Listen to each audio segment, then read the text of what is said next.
Hello everyone, welcome back to the channel. Guys, आज मैं आप लोगों के लिए एक्सप्लेन करने वाली हूँ एक बहुत ही इंटरेस्टिंग थाई ड्रामा जिसका नाम है द डार्क डाइस। एपिसोड की शुरुआत में हम सैमुट नाम की एक स्टूडेंट को देखते हैं जो कि अपने स्कूल की एक स्टूडेंट एटम पर किसी वजह से अटैक कर देता है। वो इतना गुस्से में होता है कि एटम को उस फाइट में काफ़ी चोट भी आ जाती है और ये सब कुछ बाकी के स्टूडेंट्स अपने फ़ोन में रिकॉर्ड कर लेते हैं। सैमुट को एटम को हर्ट करने के क्राइम में स्कूल से रेस्टिकेट भी कर दिया जाता है, लेकिन क्योंकि सैमुट एक ब्राइट स्टूडेंट था और वो स्पोर्ट्स और एकेडमिक दोनों में ही काफ़ी अच्छा था, तो उसके डैड उसे मिड टर्म में ही किसी नए स्कूल में एडमिशन करवा देते हैं, जहाँ पर जाने से पहले वो उसको मोटिवेट भी करते हैं कि उसे सब कुछ भूलकर एक नई शुरुआत करनी चाहिए। जिसके बाद हम देखते हैं कि सैमुट अपनी क्लास में जाता है और जब टीचर उसे इंट्रोड्यूस करती है तो सारे स्टूडेंट्स उसे पहचान लेते हैं, क्योंकि सैमुट की उस फाइट की वीडियो इस स्कूल में भी वायरल हो गई थी, जिसकी वजह से स्टूडेंट्स उसके बारे में ही बात करने लगते हैं कि आखिर वो उनके स्कूल में क्यों आया है और वो एक बुली है। जहाँ स्टूडेंट क्लास की प्रेसिडेंट मैमे को सैमुट की हेल्प करने का टास्क देती है, जिसके बाद मैमे और सैमुट को प्रिंसिपल ऑफिस में बुलाया जाता है। प्रिंसिपल मैमे से कहते हैं कि उसके लिए सैमुट के लिए एक अच्छा स्टूडेंट क्लब सिलेक्ट करना होगा ताकि वो भी स्पोर्ट्स और एकेडमिक एक्टिविटीज़ में पार्टिसिपेट कर पाए, और मैमे को ना चाहते हुए भी हाँ बोलना पड़ता है, जबकि वो तो सैमुट जैसे बुली से बात भी नहीं करना चाहती थी। ये बात सैमुट भी फील कर लेता है और मैमे भी उसे गलती से ये कह देती है कि उनके स्कूल को उसकी कोई भी ज़रूरत नहीं है, जिसकी वजह से सैमुट को अपना पास्ट याद आता है और वो थोड़ा अपसेट होकर बैठ जाता है। जहाँ मैमे उसे सॉरी कहने जाती है और वो उसे दूर जा रही थी, यानी कि वो उसे डर रही थी, जो देखकर सैमुट उसे समझाने लग जाता है कि वो कोई बुली नहीं है। तभी उनके ऊपर किसी स्टूडेंट का बैग गिर जाता है और वो बैग उस स्टोर रूम से गिरा था, जो कि कभी जिम्नेजियम रूम हुआ करता था, लेकिन 30 साल पहले वहाँ पर कुछ बच्चे मिस्टीरियस तरीके से गायब हो गए थे, इसलिए उस रूम को स्टोर रूम बनाकर बंद कर दिया गया। जब मैमे वो बैग चेक करती हैं तो बैग उसके क्लासमेट काइन का होता है और दोनों उसे बचाने के लिए जल्दी से स्टोर रूम में चले जाते हैं, जहाँ पर डॉन और बेंज नाम की दो स्टूडेंट काइन को एक कबर्ड में बंद करके उसे परेशान कर रहे थे। तभी सैमुट और मैमे आकर उन्हें बचा लेते हैं, जिसकी वजह से मैमे काइन को उनकी कंप्लेंट करने को बोलती है, पर काइन उन दोनों से डरा हुआ था, वो मना कर देता है। तभी बेंज और डॉन की आर्ग्यूमेंट सैमुट से हो जाती है। सैमुट उन दोनों से लड़ाई नहीं करना चाहता था क्योंकि उसे अपनी पास्ट मिस्टेक रिपीट नहीं करनी थी, लेकिन तभी उन दोनों के बीच फाइट हो जाती है, जिस बीच वो लोग वहाँ पर पड़े एक बॉक्स को नीचे गिरा देते हैं। उस बॉक्स के अंदर असल में एक टाइप का डाइस होता है, जिसके नीचे गिरते ही उसमें बना स्टार एक आई में चेंज हो जाता है और पूरा स्टोर रूम एक अर्थक्वेक के साथ अंधेरे में बदल जाता है। जिसके बाद जब वो लोग कुछ देख पाते हैं तो वो किसी मिस्टीरियस जगह पर होते हैं और पांचों के अलावा वहाँ पर दो और भी स्टूडेंट्स थे। वो दोनों थे मार्क और पाई, जो कि स्टोर रूम में एक क्लोजेट में छुपे हुए थे और उस क्लोजेट से सीधा उस जगह पर आ गए। तभी वहाँ पर एक अनाउंसमेंट होती है और उन लोगों को देहुटी नाम की गेम में वेलकम किया जाता है। अजीब बात यह थी कि गेम मास्टर 8 प्लेयर्स का वेलकम करते हैं, जबकि वो तो सिर्फ 7 ही स्टूडेंट्स थे, जिसकी वजह से वो लोग वहाँ पर बने डोर्स को चेक करने लग जाते हैं और ये देखकर सरप्राइज हो जाते हैं कि वो सारे डोर्स आपस में कनेक्टेड थे। वो जिस भी दरवाजे से अंदर जा रहे थे वापस से उसी रूम से बाहर भी निकल रहे थे जहाँ पर वो लोग पहले से ही मौजूद थे। तभी उन्हें एक और डोर के पीछे ओम नाम की स्टूडेंट मिलती है। अब ना ही कोई उसे जानता था और ना ही ओम को होश आने पर ये याद था कि वो यहाँ पर कैसे आई, जबकि वो भी उनके स्कूल की ही थी। जिसके बाद गेम शुरू होता है। उन सभी को एक एक रूम चूज़ करना था और एक बार रूम चूज़ करने के बाद वो ना ही रूम को छोड़ सकते थे और ना ही कोई और उनके रूम में आ सकता था। जिसके बाद उन लोगों को वहाँ पर बने बॉक्स के ऊपर हाथ रखने के लिए कहा जाता है। ये करते ही उन लोगों को एज ए डिटेक्टिव असाइन करा जाता है। अब उन डिटेक्टिव्स को 1995 में हुई एक स्टूडेंट की मर्डर मिस्ट्री को सॉल्व करने का टास्क दिया जाता है।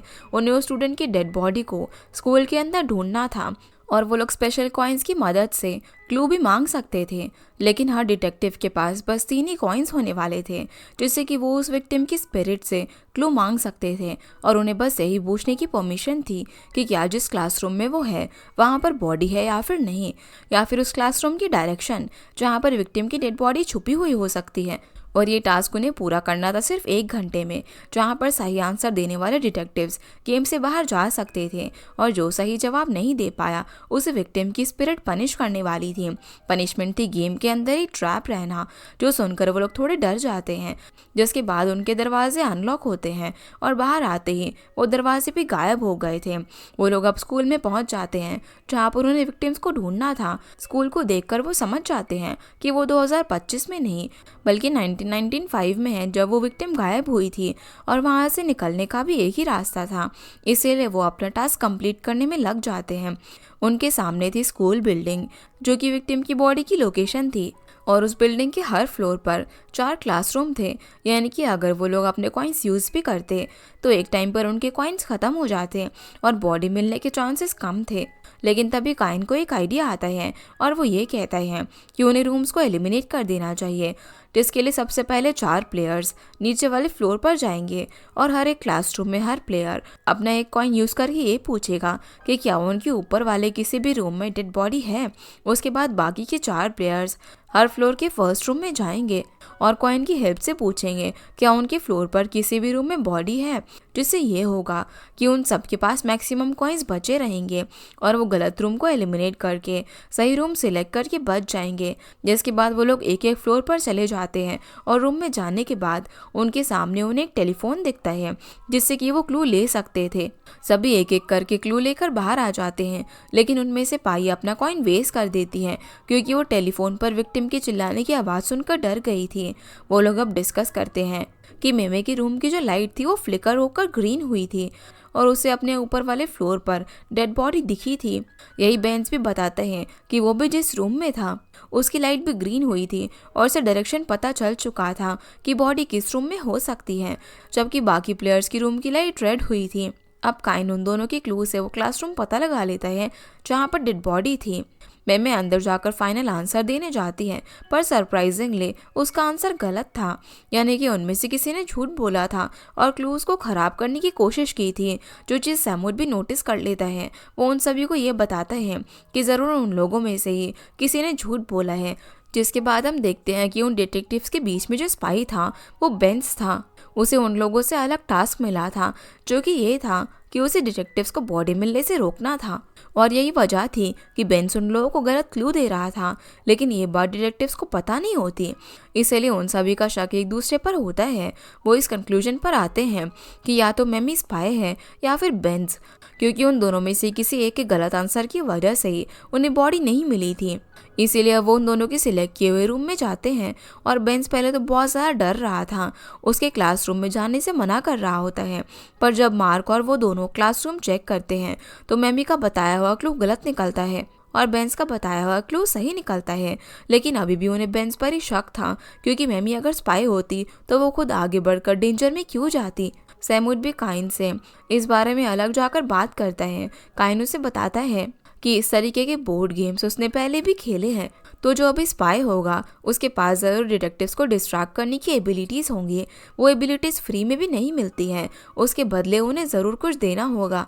जिस वजह से सैमुड सभी को अपने कॉइन्स निकालने को कहता है, क्योंकि प्लान के अकॉर्डिंग सभी के पास 2 कॉइन्स होने चाहिए थे, लेकिन सिर्फ बेंस था जिसके पास एक भी कॉइन नहीं था, क्योंकि डिटेक्टिव्स को डिस्ट्रैक्ट करने के लिए उसे कॉइन की ज़रूरत थी। इसलिए जब मार्क उसका और मेमी का रूम चेक करने के लिए गया था तो बेंस ने रूम के बाहर खड़े रहकर अपनी पॉकेट में रखे हुए कॉइन्स यूज़ किए थे और क्लूज को हाइड कर दिया था। यानी कि वही स्पाई था। जिसके बाद सैमुड काइन के साथ वापस से मेमी का क्लासरूम चेक करने के लिए जाता है। वहाँ पर सच में एक क्लू था, जिस वजह से वो ये तो पता लगा लेते हैं कि अब बस उन्हें 4 क्लासरूम्स में से ही एक क्लासरूम चूज करना है जिसके अंदर डेड बॉडी है। लेकिन अब भी एक प्रॉब्लम थी, क्योंकि पाई जब क्लासरूम में गई थी तो वो बिना क्लू देखे ही डर के वापस आ गई थी, तो अब उन्हें वो रूम भी चेक करना था। जिसके बाद सैमुड और काइन के कैलकुलेशन के अकॉर्डिंग और क्लूज के अकॉर्डिंग वो लोग सही क्लासरूम में भी जाते हैं जहाँ पर डेड बॉडी को होना था। लेकिन काइन जैसे ही अंदर जाता है तो वो वहीं पर लॉक हो जाता है, क्योंकि वो भी गलत क्लासरूम था, जो कि इम्पॉसिबल था, क्योंकि क्लूज तो सारे ही बिल्कुल सही थे और बेंस इस बार स्पाई नहीं हो सकता था, क्योंकि उसके सारे कॉइन्स तो ख़त्म हो चुके थे। यानी कि बेंस के अलावा भी कोई स्पाई था। वो बाकी की 3 क्लासरूम्स में पाई, मार्क और एओम को भेजते हैं। वही 3 क्लासरूम थे जहाँ से सही क्लू मिल सकता था और वो बॉडी को ढूंढ सकते थे। जिसके बाद अब वो तीनों बाहर आते हैं और शॉकिंगली उन तीनों को एक क्लू मिले थे जो कि पॉसिबल नहीं था, यानी कि उनमें से भी कोई झूठ बोल रहा था। इसलिए सैमूट को याद आता है कि जब वो लोग क्लू के लिए टेलीफोन का यूज करते हैं तो आखिर में वो विक्टिम उन्हें कहती है कि वो उसकी बॉडी को ढूंढे। इसीलिए वो पाई, मार्क और एयम को एक पेपर पर लिखने के लिए कहते हैं कि उन्होंने आखिर में क्या सुना। एयम और मार्क सही जवाब देते हैं, लेकिन पाई ने गलत जवाब लिखा था। असल में वो एक भी बार क्लू देखने के लिए रूम में गई ही नहीं थी, क्योंकि पिछली बार वो डर का नाटक करके बाहर आ गई थी और इस बार उसने कॉइन ब्रेक करके अपने क्लासरूम का क्लू हाइड कर दिया था। यानी कि अब सिर्फ 2 रूम बचे थे, जिनमें से किसी एक के अंदर बॉडी थी और उन लोगों के पास भी सिर्फ 2 कॉइन्स ही बचे थे, जिसकी वजह से डॉन और सैमूट एक एक क्लासरूम में चले जाते हैं। सैमूट सही जवाब देकर डिटेक्टिव टीम को जिता देता है और मैमी और काइन भी अपने अपने क्लासरूम से अनलॉक हो जाते हैं। वो सभी मिलकर सैमूट को थैंक्स करते हैं, क्योंकि उसकी स्ट्रैटेजी की वजह से ही वो लोग बच पाए थे, जो देखकर वो काफ़ी खुश होता है, क्योंकि पिछले स्कूल में उसे जो हेट मिलती थी उसके बाद पहली बार कोई उसकी एबिलिटीज़ को थैंक्स कर रहा था, उस पर ट्रस्ट कर रहा था कि वो एक अच्छा इंसान है। वो लोग अब जैसे ही स्कूल से बाहर आते हैं तो जीती हुई टीम के पॉकेट में एक गोल्ड मेडल अपीयर हो जाता है। तभी वहाँ पर स्कूल का सिक्योरिटी गार्ड भी आता है, यानी कि वो वापस से 2025 में प्रेजेंट में पहुँच चुके थे। ये सभी लोग अपने घर चले जाते हैं और सैमूट घर जाकर उस डाइस को चेक करता है जो कि जीतने के बाद उसे क्लासरूम में मिला था। वो इस डहीटी गेम के बारे में रिसर्च करता है। अब अगले दिन सैमूट जब स्कूल जाता है तो अभी भी स्टूडेंट उसे एक बुली की नज़र से देख रहे थे, लेकिन मैमी और काइन उसके फ्रेंड्स बन जाते हैं और मैमी के कहने पर काइन अपने साथ सैमूट को भी अपने साइंस प्रोजेक्ट क्लब में ऐड कर लेता है, जहाँ पर अब सैमूट उसे वो डाइस सिखाता है और उसके बारे में पूछता है। लेकिन तभी वहाँ पर बेंज और डॉन आ जाते हैं, क्योंकि डॉन ने अपना मेडल बाकी स्टूडेंट्स को दिखाया था और उन्हें डाइस गेम के बारे में भी बताया था, लेकिन किसी ने भी उन दोनों पर विश्वास नहीं किया और उन दोनों के क्लासमेट्स उन्हें पागल समझ रहे थे।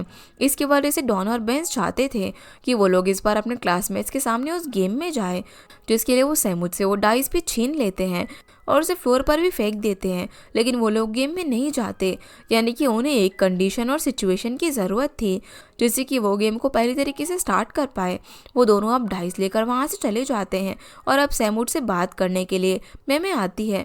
वो उसकी जान बचाने के लिए थैंक्स कहती है, साथ ही ये भी बताती है कि वो इतने सालों से स्कूल में है, लेकिन उसने कभी भी एयम को स्कूल में नहीं देखा और उसे डाउट था कि एयम उनके स्कूल की स्टूडेंट नहीं है। तभी मैमी को एक मैसेज आता है, जिसे देखकर वो वहाँ से जल्दी से चली जाती है। तभी सैमूट की नज़र भी एयम पर जाती है, जो कि चुपके से लाइब्रेरी जा रही थी।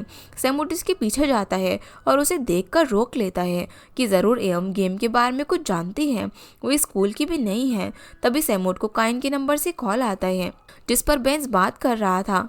उसने वापस से काइन को बुली किया था और वो ज़बरदस्ती उसे गेम में भी लेकर जाने वाला था, जिसकी वजह से सैमूट उसे बचाने के लिए चला जाता है और गेम का नाम सुनकर एयम भी उसके पीछे जाती है, जहाँ पर डाइस देखकर एयम डॉन से वो डाइस उसे देने को कहती है। वो बार बार ऊपर देख रही थी और डॉन को गेम खेलने से मना कर रही थी, जिससे कि सैमूट को भी उस पर थोड़ा सा शक हो जाता है। वो ये भी समझ जाता है कि वो गेम नंबर ऑफ प्लेयर्स में नहीं और ना ही डिवाइस के घूमने वाले प्लेयर से चालू होता है, बल्कि वो गेम तो सही टाइमिंग पर स्टार्ट होता था, यानी कि सनसेट के टाइम। इसीलिए सैमूट गेम की मिस्ट्री सॉल्व करने के लिए सनसेट होते ही वो डाइस रोल कर देता है।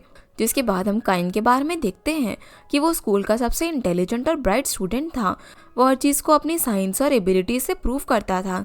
इस वजह से स्कूल के टीचर्स और स्टूडेंट्स उसे पसंद करते थे, लेकिन फिर भी स्कूल के बुलीज उसे परेशान करते थे। तब उसकी हेल्प करने के लिए मैमे आई, जिसने सिर्फ उसे बुलीज से नहीं बचाया बल्कि उसे अप्रिशिएट भी किया कि वो बहुत ही अच्छा इंसान है, क्योंकि उनका स्कूल उसकी वजह से प्राउड फील करता है। जिससे कि काइन के अंदर भी मैमे के लिए फीलिंग्स आ गई, क्योंकि वो उसकी सबसे अच्छी दोस्त बन चुकी थी। और जब स्कूल प्रेसिडेंट के इलेक्शन हुए तब मैमे बहुत कम वोट्स की वजह से हारने वाली थी और वो इस बात से अकेले में बैठकर रो रही थी। लेकिन काइन उसे मोटिवेट करने के लिए गया और उसने मैमे को ये भी कहा कि वो ज़रूर जीतेगी, क्योंकि काइन ने मैमी के कम वोट्स देखकर बिना किसी को बताए चुपके से उसके ओपोनेंट के वोट मैमे को ट्रांसफ़र कर दिए और आखिर में मैमे जीत भी जाती है। लेकिन वो नहीं जानती थी कि ये सब काइन ने किया था। प्रेजेंट में हम देखते हैं कि वो लोग गेम में वापस से पहुंच गए थे, जहां पर एयम सैमूट पर गुस्सा करती है कि उसने डाइस रोल क्यों किया। लेकिन सैमूट जानना चाहता था कि आखिर उस गेम में क्या है जिसके बाद वो लोग बीच में रखे एक डोम में अपने अपने मेडल्स रखते हैं। लेकिन तभी अनाउंस होता है कि उनकी मेडल प्लेसमेंट गलत है, क्योंकि वो सारे मेडल्स अलग अलग कलर के थे। इसीलिए वो लोग सोचने लग जाते हैं कि उन्हें किस तरह एक ही कलर के मेडल्स इकट्ठा करने होंगे। तभी वो जान पाएंगे कि आखिर उस गेम की मिस्ट्री क्या है। शायद सारे मेडल्स इकट्ठा होने के बाद ही एक विनर चूज होगा, जिसकी कोई एक विश पूरी की जाएगी, क्योंकि यही बात गेम के स्टार्ट होने से पहले हर बार अनाउंस हो रही थी कि जीतने वाले को अपनी विशेष पूरी करने का मौका मिलेगा। जिसके बाद अब गेम स्टार्ट होता है और इस गेम का नाम था स्काई स्क्रैपिंग स्टोन पिलर्स, जहाँ पर हर प्लेयर को अपना एक बॉक्स मिलेगा। इसमें उन्हें पिलर्स बनाने होंगे और जो प्लेयर टॉलेस्ट पिलर बनाएगा वो जीत जाएगा। पर जिन ब्रिक्स से उन्हें वो पिलर्स बनाने थे, वो ब्रिक्स लेने के लिए उन्हें आपस में ऑक्शन करना था। ऑक्शन करने के लिए उनके कार्ड्स में थे 8 क्रेडिट, जिसकी मदद से 8 राउंड के अंदर उन्हें अपना पिलर कंप्लीट करना था। और गेम कंप्लीट करने के लिए उनके पिलर में 3 रोज होनी ज़रूरी थी, ताकि वो एलिमिनेट होने से बच पाएँ। और एक रूल ये भी था कि वो अपनी ब्रिक्स को अपने अकॉर्डिंग लगा सकते थे, और जो एक्स्ट्रा ब्रिक बाहर बचेगी वो अलग ऑक्शन में चली जाएगी। जिसके बाद अब गेम शुरू होता है और मेमे के पास इस बार भी एक प्लान था। वो ये था कि हर प्लेयर पहले ही बता देगा कि उसे कौन सा पैटर्न चाहिए, ताकि उन्हें ज़्यादा क्रेडिट यूज़ करके ऑक्शन करने की ज़रूरत ना पड़े। वो साथ में गेम कंप्लीट कर पाएंगे।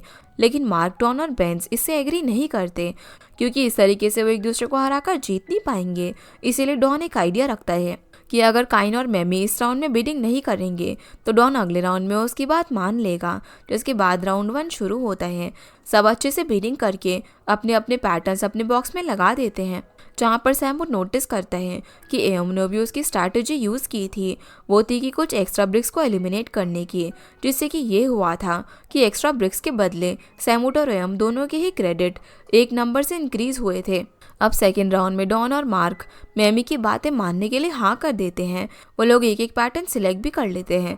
लेकिन जब बीटिंग की बारी आती है तो बेंज और मार्क बिड करके काइन को उस राउंड से एलिमिनेट कर देते हैं, जिसकी वजह से काइन सेकंड राउंड में भी अपनी रो नहीं बना पाता, जिससे मैमी समझ जाती है कि अब उसे सिर्फ काइन की हेल्प करनी है। इस तरीके से वो बाकी 2 राउंड्स में भी उसकी हेल्प करती है और खुद भी सेकंड पोजीशन पर आ गई थी, जिसकी वजह से डॉन और मार्क में लड़ाई हो जाती है। अब डॉन और बेंज दूसरा तरीका यूज़ करते हैं। वो काइन को साइड में बुलाकर धमकी देते हैं कि अगर उसने उनकी हेल्प नहीं की तो मेमी को ये बता देंगे कि वो काइन की वजह से स्कूल प्रेसिडेंट बनी थी, क्योंकि उसने वोट्स ट्रांसफ़र किए थे। ये करते हुए बेंज और डॉन ने उन्हें देख लिया था, जिस वजह से अब काइन को उन दोनों की बात माननी पड़ती है। और वो 2 राउंड्स में किसी तरीके से सैमूट से उसकी बिडिंग जानकर बेंज और डॉन को उनके पैटर्न्स जिता देता है। ऐसा करते करते 6 राउंड कंप्लीट होने तक डॉन, मेमे, सैमूट और एम का गेम कंप्लीट हो जाता है, जहाँ पर सैमूट एम से कहता है कि अब तो वो उस पर गुस्सा नहीं होगी, क्योंकि ये तो सिर्फ एक ईजी गेम था और इसके कोई भी कॉन्सिक्वेंसेस नहीं है। तो एम उसे वार्न करती है, उसे बताती है कि ये कोई नॉर्मल गेम नहीं है, उसे गेम में किसी पर भी ट्रस्ट नहीं करना चाहिए। दूसरी तरफ बेंस का भी गेम कंप्लीट होना बाकी था, जिस पर वो दोनों काइन को ब्लैकमेल करते हैं ताकि वो उनकी हेल्प करे, जिसकी वजह से काइन इस बार फिर सैमूट के पैटर्न्स जानने के लिए उसके पास जाता है। लेकिन इस बार एम की बात याद करके सैमूट समझ गया था कि उसे किसी पर ट्रस्ट नहीं करना है, क्योंकि काइन भी सब कुछ बेंज और डॉन के कहने पर कर रहा था। इसीलिए इस बार सैमूट उसे गलत पैटर्न बताता है, जिसकी वजह से इन लोगों की पोजीशन ऐसे होती है, पहले सैमूट, फिर मैमी, फिर एओम और फिर चौथे नंबर पर डॉन आ जाता है। यानी कि मार्क और काइन अभी भी रो नहीं बना पाए थे, उन्होंने गेम कंप्लीट तक नहीं किया था। अब वो सभी लोग काफ़ी फ्रस्ट्रेट भी हो गए थे, क्योंकि अब सिर्फ एक राउंड बाकी था। तो इसकी वजह से मैमी एक प्लान बनाती है कि जिन भी प्लेयर्स के 3 रो कंप्लीट हो गए हैं वो अब बिड नहीं करेंगे, ताकि मार्क, काइन और बेंस गेम कंप्लीट कर पाए। लेकिन इस बार डॉन कुछ ज़्यादा ही गुस्सा हो जाता है, क्योंकि वो सिर्फ गेम कंप्लीट नहीं करना चाहता था, बल्कि ज़्यादा रोज़ बनाकर गेम जीतना भी चाहता था। इसीलिए वो मैमी को सच बता देता है कि कैसे वो काइन की हेल्प से जीती थी और उसके अंदर जीतने की कोई भी एबिलिटी नहीं है। ये सुनकर मैमी शॉक रह जाती है। जब काइन उससे इस बारे में बात करता है तो वो उससे कुछ भी बात नहीं करती, क्योंकि वो उसे अपना दोस्त मानती थी और काइन ने उसे इतना बड़ा सच छुपाया। जिसके बाद अब लास्ट राउंड की बिडिंग की बारी आती है। सबसे पहले बेंस का गेम कंप्लीट होता है, फिर मार्क का। लेकिन जो लास्ट पैटर्न बचता है वो पैटर्न मैमी बिट करके अपनी रो कंप्लीट कर लेती हैं, यानी कि वो फर्स्ट पोजीशन पर आ चुकी थी और गेम जीत चुकी थी। लेकिन उसके उस पैटर्न पर हाई बिट करने की वजह से काइन वो पैटर्न हार चुका था, यानी कि उसकी 3 रोज भी कंप्लीट नहीं हो पाई थी जो कि उस पैटर्न से हो सकती थी। और वो एक अकेला प्लेयर था जो कि दूसरों की सेल्फिशनेस की वजह से हार चुका था। जिसके बाद हम मैमे के बारे में देखते हैं कि वो स्कूल में सभी की हेल्प किया करती थी। उसे लोगों से प्यार मिलना अच्छा लगता था क्योंकि वो प्यार उसे कभी अपने डैड से नहीं मिला।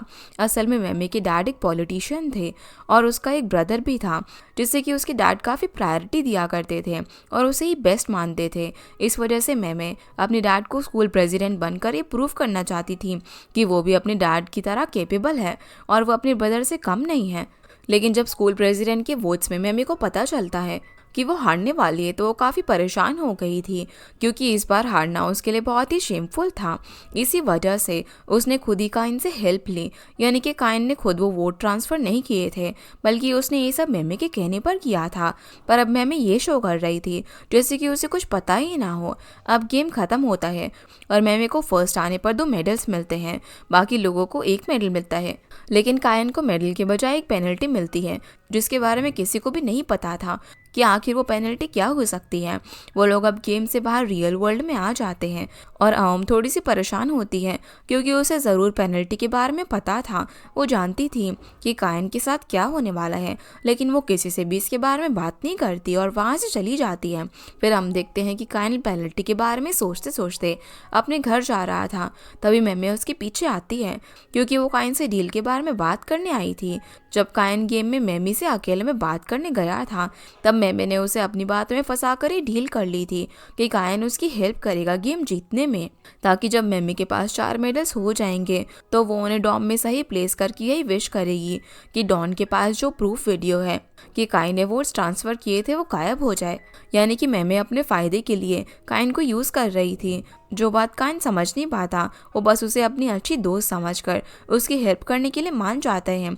अगले दिन अब जब मैमे स्कूल जाती है तो उसे पता चलता है कि किसी ने वो वीडियो पूरे स्कूल में वायरल कर दी थी और सभी को पता चल गया था कि काइन ने वोट्स ट्रांसफ़र किए थे। लेकिन मैमे अब भी खुद को झूठ बोलकर बचा लेती है कि उसे तो वोट्स ट्रांसफ़र के बारे में कुछ पता ही नहीं है। वो काइन को ढूंढने जाती है। काइन असल में अपने साइंस लैब में होता है क्योंकि किसी ने उसके प्रोजेक्ट में आग लगा दी थी, जिस प्रोजेक्ट से उसे स्कॉलरशिप और कोरिया जाने का मौका मिलने वाला था। उसने इस प्रोजेक्ट में काफ़ी टाइम से मेहनत की थी, इसी वजह से वो काफ़ी दुखी होता है और मैमे से कहता है कि ये काम ज़रूर उसके ओपोनेंट माई का होगा जो कि इलेक्शन में हारा था। लेकिन जब मैमे और काइन उससे बात करने जाते हैं तो वो उन दोनों से पूछता है कि क्या दोनों ही स्कैंडल में मिले हुए थे। काइन ने मैमे के कहने पर ये सब कुछ किया था ना, इस पर मैमे मना कर देती है। इसी वजह से माई अपने दोस्तों के साथ मिलकर काइन को सभी के सामने बुली भी करता है। जिसके बाद वहाँ पर प्रिंसिपल आ जाते हैं। वो मैमे और काइन को अपने ऑफिस बुलाते हैं क्योंकि जिसने भी काइन का प्रोजेक्ट ख़राब किया था वो असल में उन आर्ट स्टूडेंट में से ही कोई एक था, क्योंकि कल रात के CCTV फुटेज में बस वो आर्ट स्टूडेंट्स ही थे, जिसकी वजह से अब वो सभी प्रिंसिपल ऑफिस जाते हैं और पूछने पर डॉन वो डाइस निकाल कर प्रिंसिपल को दे देता है कि वो लोग बस रात को गेम खेल रहे थे। इसी वजह से प्रिंसिपल वो डाइस अपने लॉकर में रख लेता है। अब बाहर आकर वो लोग आपस में लड़ाई कर रहे थे क्योंकि काइन का शक डॉन पर था कि उसने ही प्रोजेक्ट खराब किया होगा और डॉन सारा ब्लेम मैमे पर डाल रहा था कि मैमे की वजह से ही काइन के साथ ऐसा हुआ है। यहाँ पर मार्क एक चीज़ और रिवील करता है कि जब वो गेम ख़त्म होने पर एम को थैंक्स बोलने के लिए गया था तब एम ने उसे कहा था कि अगर वो हारेंगे तो सब कुछ गेम में ही ख़त्म नहीं हो जाएगा। यानी कि ये भी हो सकता है कि काइन के साथ ये सब कुछ इसीलिए हो रहा था क्योंकि उसे पेनल्टी मिली थी। लेकिन तभी डॉन सभी को बोलता है कि वो मैमे को बचाने की कोशिश क्यों कर रहे हैं। असल में मैमे भी कोई अच्छी इंसान नहीं है क्योंकि उसने ही तो काइन को वोट्स ट्रांसफ़र करने के लिए कहा था। असल में डॉन को ये सब इसीलिए पता चल गया था क्योंकि कल रात उसने काइन और मैमे की बातें सुन ली थी।